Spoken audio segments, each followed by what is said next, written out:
21 en adelante, estamos en la segunda sección del capítulo 14 de Corintios, nos muestra detalles tan interesantes de lo que realmente es el uso correcto y legítimo del don de lenguas. Y sabemos, obviamente, dentro del contexto en el cual este don era utilizado y necesario para la iglesia.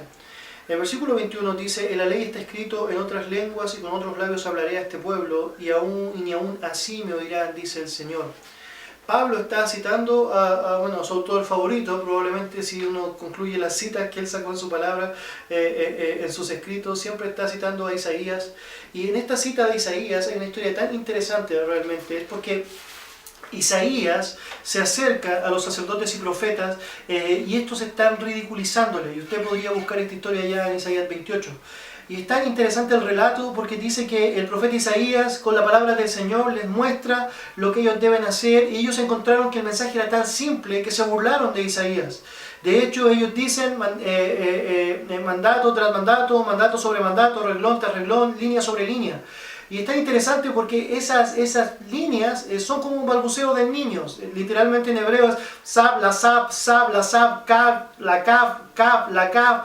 Son expresiones que decían en forma de burla, básicamente porque estaban minimizando el mensaje correcto de Isaías en su propio idioma, diciendo que era muy simple para ellos. Bueno, el efecto, la consecuencia fue que una lengua extranjera, los asirios, fueron aquellos que tuvieron que manifestar la maldición de Dios en la propia vida del pueblo de Israel. Y los asirios, en su propio idioma, actuaron. Y esta es una fantástica ilustración, porque lo que está haciendo realmente el apóstol Pablo es decirle, bueno, en primer lugar, lenguas son idiomas. El don de lenguas involucra idiomas. De hecho, la ilustración que está dando del pasado es de un idioma asirio, realmente, que está hablando allá. Pero realmente está dando un mensaje que va más allá, que tiene que ver con que el don de lenguas se aplicó siempre en el contexto de incrédulos. Allá estaba el fin, allá estaba el propósito del don de lenguas. La idea es que personas no cristianas conocieran el mensaje de Cristo en su propio idioma.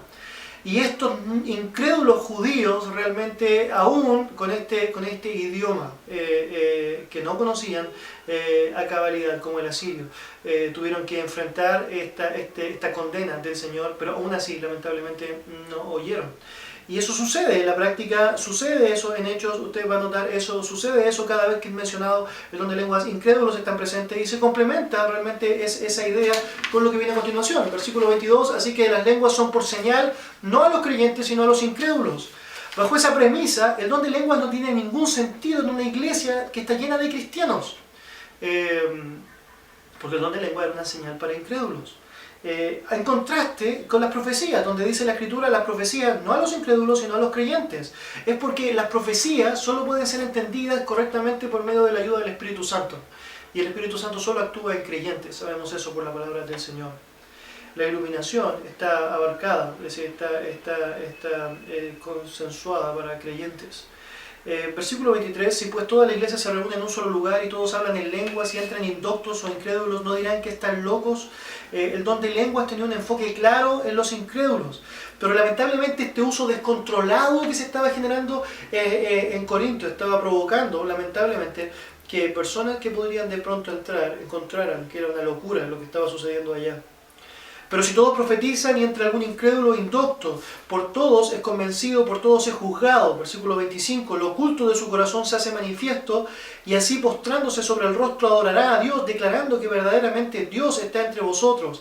Bueno, en contraste con las lenguas descontroladas, sin sentido, las profecías dan un mensaje de la palabra del Señor, y esto convence de justicia, de pecado, juicio a través del Espíritu Santo, y genera realmente la posibilidad de que personas no solamente en vez de pensar que están locos se vayan, sino que puedan reconocer realmente que Dios es real, que Dios está manifestado en la iglesia, puedan adorar al Señor.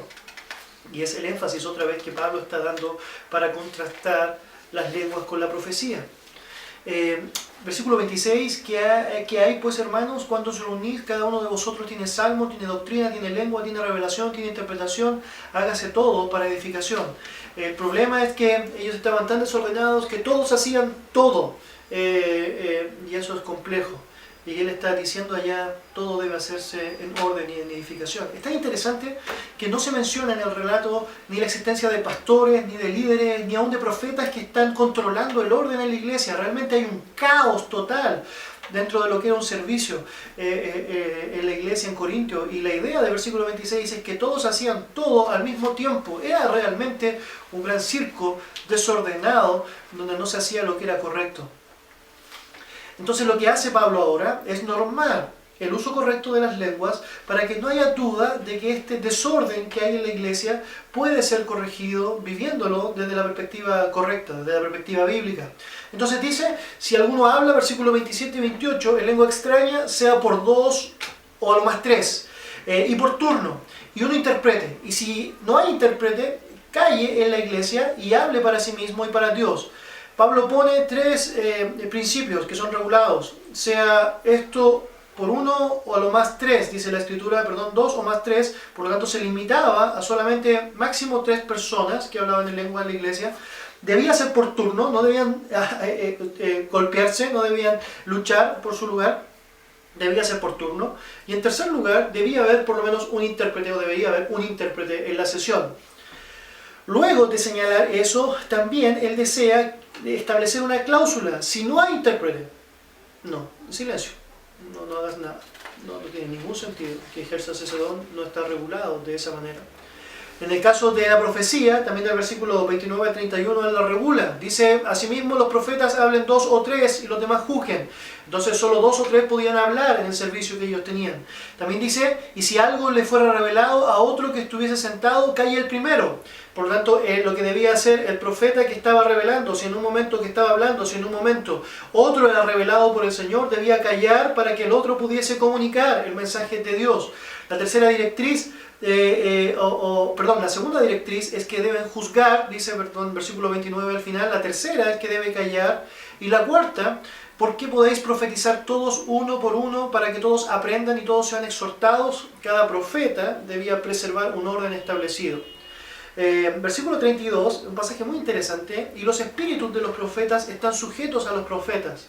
Esto habla del autocontrol necesario. De hecho, me llama mucho la atención que aunque el profeta estaba hablando, si había otro profeta revelado por el Señor, este debía callar. Y eso habla de un autocontrol, algo muy distinto y lejano a lo que vemos en la actualidad con profetas que no pueden controlar realmente. Recuerda, el entendimiento es importantísimo en lo que es el uso de los dones, pero también entender el concepto correcto de lo que tiene que ver con el orden dentro de lo que es el uso de los dones. Entonces él termina diciendo, pues Dios no es Dios de confusión, sino Dios de paz. Es un Dios que realmente anhela que las cosas se vivan ordenadamente, es decir, dentro del contexto correcto. El versículo 33 al 35 nos muestran otros detalles que tienen que ver con el funcionamiento de la iglesia. Dice, como en todas las iglesias de los santos. De hecho, debo decir, la última parte del 33 es el comienzo de esta sección. Y él está mostrando principios que son generales. El primer principio tiene que ver con vuestras mujeres callen en la congregación porque no les permito hablar, sino que estén sujetas como también la ley lo dice. Y si quieren aprender algo, pregunten en casa a sus maridos. Esta es una regla que está marcada por un principio general que Dios ya ha establecido en su palabra, aún por ley. Está refiriéndose al Antiguo Testamento, esta idea de que el hombre fue creado primero y hay un orden de sujeción que es fundamental en esto. Y él está diciendo que la mujer necesita realmente aprender en casa. No está negando la idea de aprender, no debo anular la idea de que alguien pueda aprender, pero sí debo enfocarme. Y hay 2 principios acá importantes. El sitio de aprendizaje, que es en casa, versículo 35, y la fuente en la cual las mujeres deben suplir su necesidad de aprendizaje, que es por sus propios maridos. La idea es que los líderes de la iglesia enseñen a sus maridos y sus maridos enseñen a sus esposas. De esta manera libra también de la tentación, del pecado y del orgullo, que probablemente podría generarse y que sin duda se generaba lamentablemente en la iglesia en Corinto.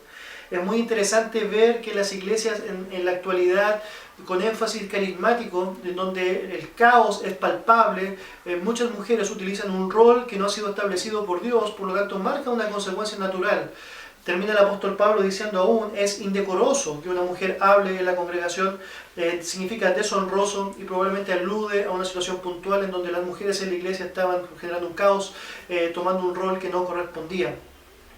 Y para evitar, sin duda, esta gran respuesta fuerte que iba a tener de la iglesia de Corinto, Pablo con firmeza les dice en el versículo 36 al 38, ha salido de vosotros palabra de Dios, a vosotros ha llegado, alguno se cree profeta o espiritual, reconozca que os escribo mandamientos del Señor, más que no ignore. Y él está diciendo en términos muy concretos, de manera muy clara, lo que estoy diciendo es autoritativo, es la palabra del Señor. Si quieres negar eso, si quieres ignorar, si quieres desatender lo que estoy diciendo, bueno, vas a ser desatendido también.